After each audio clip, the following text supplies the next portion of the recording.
मेरे चैनल के नाज़रीन अस्सलाम वालेकुम। सदियों पुरानी बात है कि मुल्क यमन में एक बादशाह हुकूमत करता था। वो बहुत इंसाफ पसंद और रहम दिल था। मुल्क में हर तरफ अमन व ईमान था कि एक दिन उसे बैठे बैठाए ख्याल आया कि रियाया की खबर लेनी चाहिए।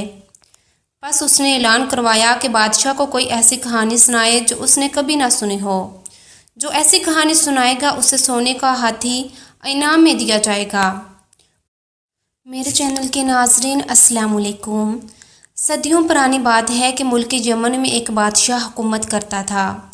वो बहुत इंसाफ पसंद और रहम दिल था।